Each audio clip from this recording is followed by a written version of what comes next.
Good day, and welcome once again to Learning Pharmacology with me, Nurse Myron. For today's discussion, we will learn about the fundamental concept of pharmacokinetics. For full disclosure, I am not affiliated with any of the manufacturers of the drugs or other items mentioned in this lecture. The mention of such brand names are only in passing and for educational purposes only, and are not for commercial promotion.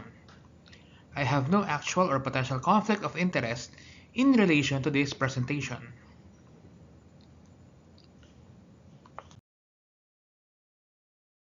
So, let us begin our discussion on pharmacokinetics, the comprehensive study of what the body does to a drug from administration through complete elimination.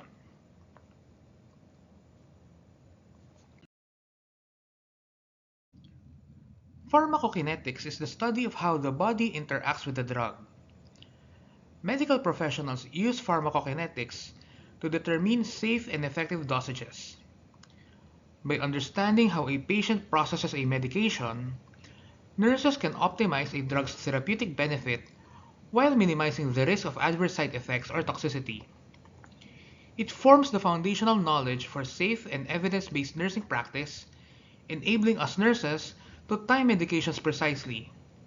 It also allows us to monitor therapeutic levels and adjust for patient-specific factors like organ function, age, or disease states.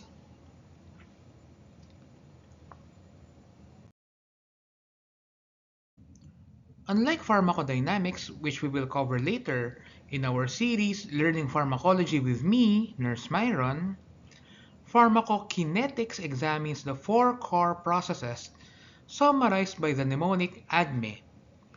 A stands for absorption, D for distribution, M is metabolism, and E is elimination or excretion.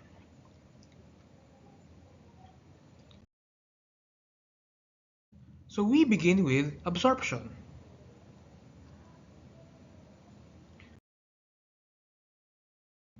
It is the process by which a drug moves from its site of administration into the bloodstream. It is the first step in pharmacokinetics and plays an important role in determining how quickly a medication begins to work and how much of it becomes available to the body. In nursing practice, understanding absorption helps explain why the same drug may act differently depending on how it is given and in what condition the patient is in.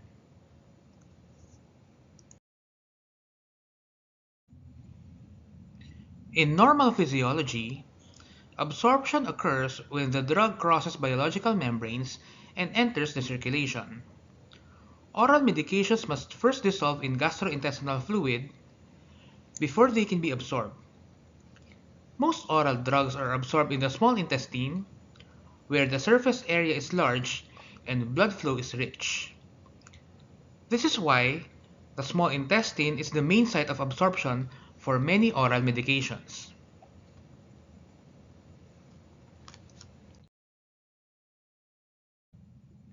The route of administration has a major effect on absorption.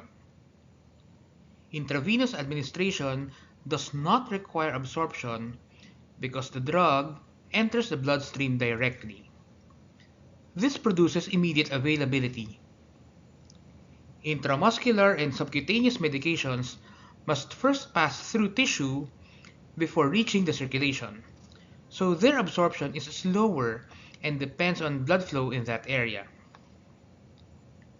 Sublingual and inhaled medications are often absorbed more quickly because they pass through thin membranes with good blood supply. And lastly, transdermal medications are absorbed slowly and are designed to release the drug over a long period of time.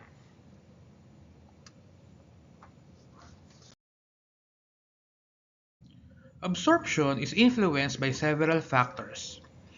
It is helpful to think of them in four groups: the properties of the drug itself, the route of administration, the dosage form and formulation, and the patient's physiological condition.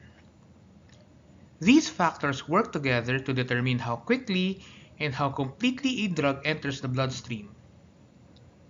In nursing practice, this means that the same medication may behave differently depending on how it is given and who is receiving it. Understanding these factors helps nurses anticipate differences in onset, strength of effect, and overall response to therapy.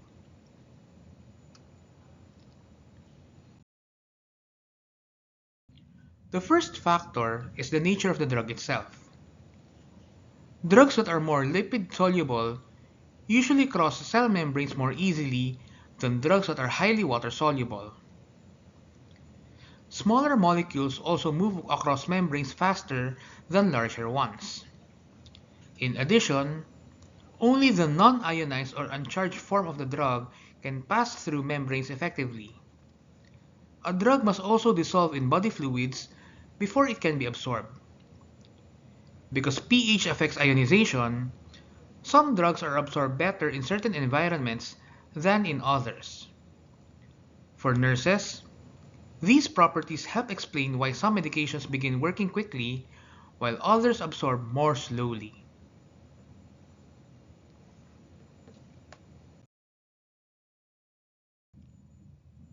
The second factor is the route of administration. Intravenous medications bypass absorption completely because, as we have discussed earlier, they enter the bloodstream directly. It gives them the immediate availability. Oral medications are more complex because they must survive the GI environment and pass through the intestinal wall before reaching circulation. Other routes such as sublingual, intramuscular, subcutaneous, and inhalation have different rates of absorption depending on blood flow and the barriers involved. This is why the chosen route has a major effect on how quickly or how slowly a drug works and how much of it reaches the body. The third factor is the dosage form and formulation. Tablets and capsules must first break apart before the drug can dissolve and be absorbed. The ingredients added to the drug, such as binders and disintegrants, also affect how quickly this happens. Smaller particles dissolve faster because they have a larger surface area, which allows absorption to occur more quickly. Extended release formulations are designed to release the drug gradually over time, which produces a slower but more sustained effect.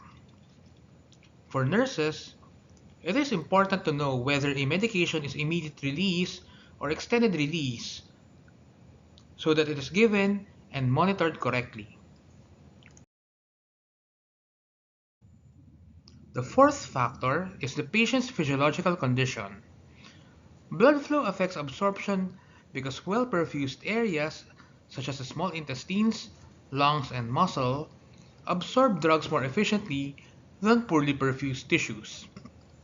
For oral medications, gastric emptying and intestinal motility are important because the drug must move into the small intestine where most absorption occurs. Food may delay or alter absorption depending on the medication.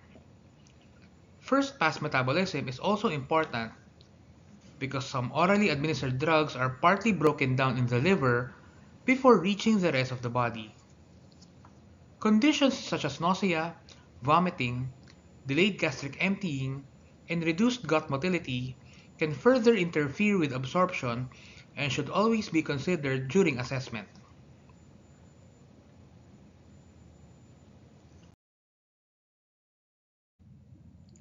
For nursing practice, absorption is not just a theoretical concept. It directly affects medication administration decisions. As nurses, we must conduct thorough pre-administration assessments. It is important to evaluate the patient's swallowing reflex and GI status to select optimal routes. For example, parenteral forms are indicated for patients on NPO or for those with dysphagia. Likewise, for oral tablets, nurses should verify the correct formulation, For example, extended versus immediate release tablets. And we should administer oral drugs as indicated, either with meals, on full stomach, or on an empty stomach. Always check against the doctor's order and the drug literature, but more importantly, take into consideration the patient's status. Document onset times and educate patients on timing to maximize efficacy and to minimize errors.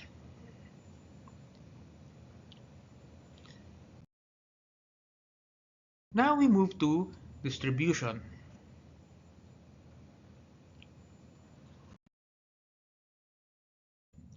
Once a drug is absorbed into the bloodstream, it begins to distribute throughout the body. Distribution refers to the movement of a drug from the blood into the tissues and organs where it will act. This process is influenced by blood flow, the ability of the drug to leave the bloodstream, and the extent to which it binds to proteins in the blood. Drugs are not distributed evenly to all parts of the body at the same time. Areas with greater blood supply, such as the brain, the heart, the liver, and the kidneys, receive drugs more quickly than tissues with lower blood flow, such as fat. This helps explain why some drugs produce effects rapidly in certain organs while others take longer to act. The way a drug distributes to the body can affect both its therapeutic response and the risk of side effects. Protein binding is another important factor in distribution. Some drugs attach to proteins in the blood, especially albumin. When a drug is protein bound, it is temporarily inactive, and it cannot leave the bloodstream or produce an effect. Only the free unbound portion of the drug is able to move into tissues and act on target sites. If a patient has low protein levels, more of the unbound drug may circulate in the body, which can increase the risk of toxicity. This is especially relevant in patients who are malnourished or who have liver or kidney problems. However, not all drugs cross everywhere. Certain body barriers also influence distribution. For example, some drugs are able to cross the blood-brain barrier, while some cannot. This determines whether a medication can reach the central nervous system.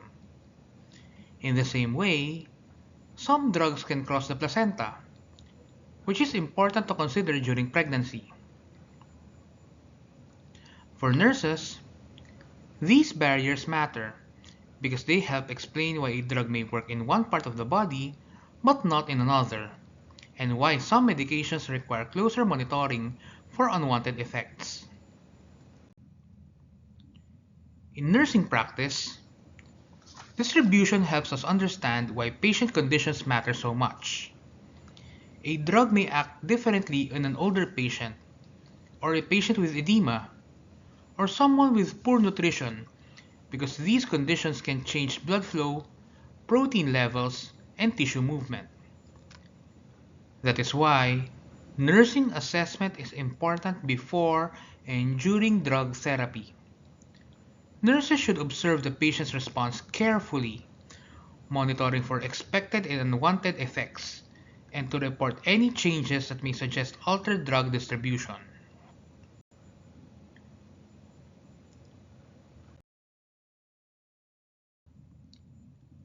Next, we move on to the letter M, metabolism.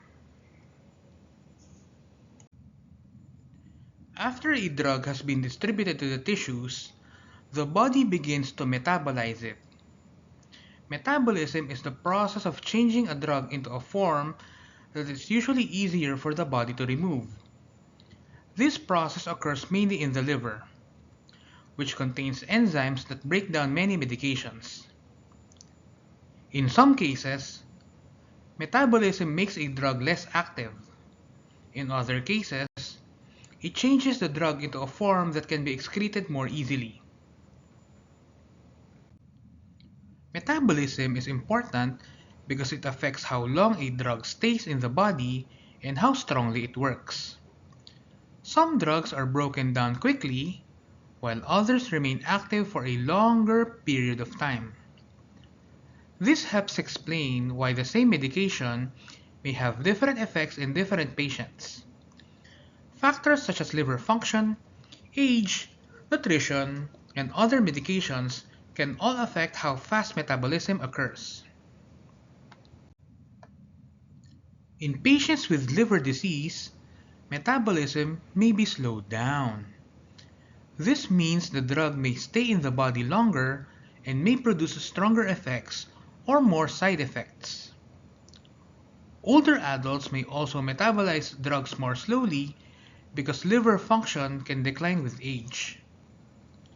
On the other hand, some medications can increase the activity of liver enzymes, which may cause certain drugs to be broken down more quickly and become less effective. Other substances can slow these enzymes and cause drugs to build up in the body. Another important concept in pharmacology is first-pass metabolism, sometimes called first-pass phenomenon. This refers to the breakdown of a drug in the liver before it reaches the rest of the body. Because of this process, some oral medications may not reach the bloodstream in their full amount or immediately. This is one reason why certain drugs need higher oral doses or may be given by another route if a stronger or faster effect is desired. For nurses, understanding metabolism is essential when monitoring medication response. A patient who has impaired liver function, takes multiple medications, or takes alcohol regularly may process drugs differently from a healthy average adult. This can affect both safety and effectiveness. Nurses should watch for signs that a drug is lasting too long, working too strongly, or not working at all. They should also be aware of possible interactions that can change how a drug is metabolized.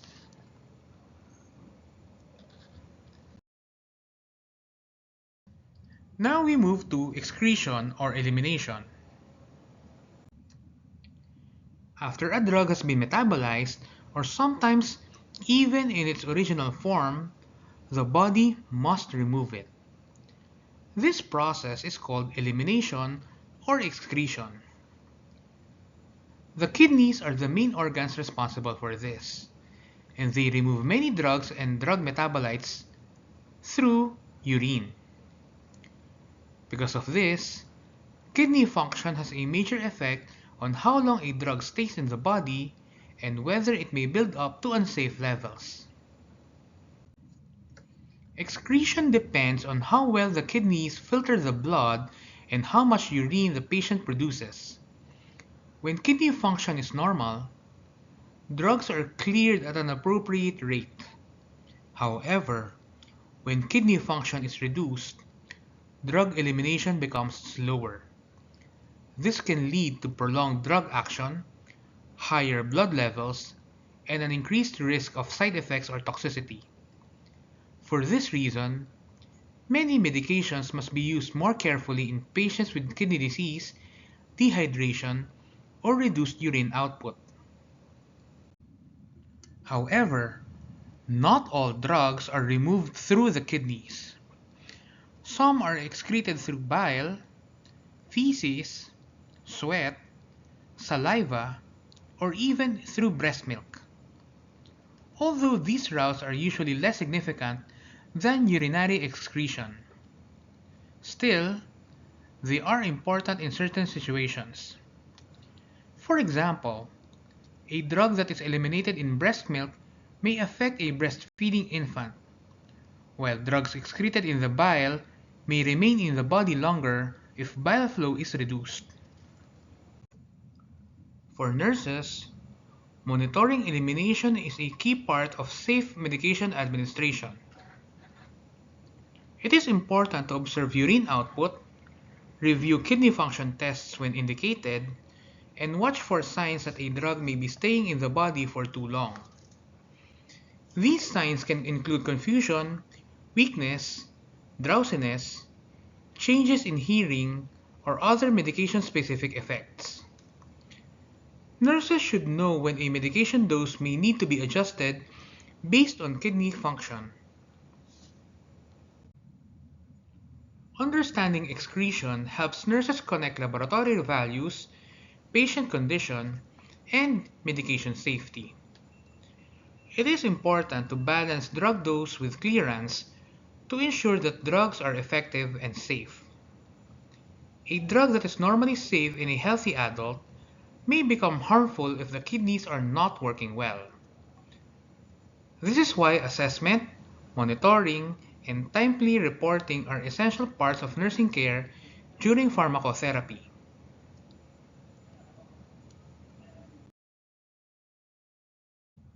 Before we end, I will briefly discuss the concepts of half-life and steady state. Half-life is the amount of time it takes for the concentration of a drug in the body to decrease by half. This helps explain how long a drug remains active and how often it may need to be given. It is useful in nursing practice because it helps guide medication timing and helps explain why some drugs take longer to reach their full effect.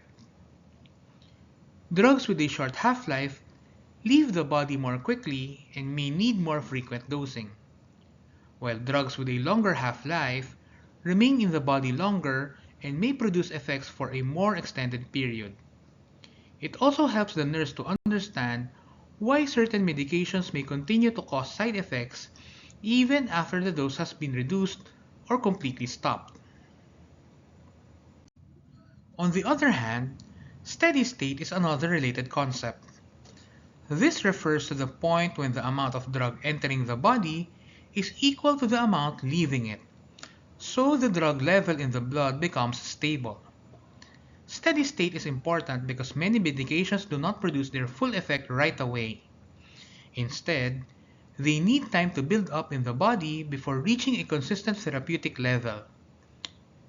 This is why some drugs must be taken regularly for several doses before their full benefit is seen. In general, it takes about 4 to 5 half-lives for a drug to reach its steady state. Nurses should understand this because a lack of immediate improvement does not always mean the drug is ineffective. It simply means that enough time has not yet passed for the medication to build up on the desired level. At the same time, if a drug is given too often or if the body clears it too slowly, levels may rise too much and cause unwanted effects. It is important for nurses to understand the 4 to 5 half-lives rule. For most drugs, it takes approximately 4 to 5 half-lives of consistent dosing to reach the steady state. This is regardless of the dose size or scheduled frequency. The predictable mathematical accumulation pattern looks like this, as you can see in our table. For the first half-life, about 50% of steady-state concentration is reached. At 2 half-lives, this increases to 75%. At 3 half-lives, 87.5% of steady-state concentration is achieved. Now at the 4th half-life, this goes up to 93.75%, while at 5th half-life, this is approximately 97%, known as the effective steady state. For nurses, understanding half-life and steady state is essential when monitoring therapeutic response, teaching patients about medication schedules, and recognizing when dose adjustments may be needed. It also helps explain why regular administration, monitoring, and follow-ups are important during drug therapy. The 4 to 5 half-life rule is useful to remember because many drugs reach steady state only after about 4 to 5 half-lives of consistent dosing. In summary, Pharmacokinetics explains how the body handles a drug through absorption, distribution, metabolism, and elimination. These processes determine how quickly a medication begins to work, how long it stays active, and how safely it can be used. Understanding pharmacokinetics helps nurses provide safe, accurate, and effective care to our patients. It supports individualized patient management by connecting drug action with patient conditions, monitoring, and clinical decision-making.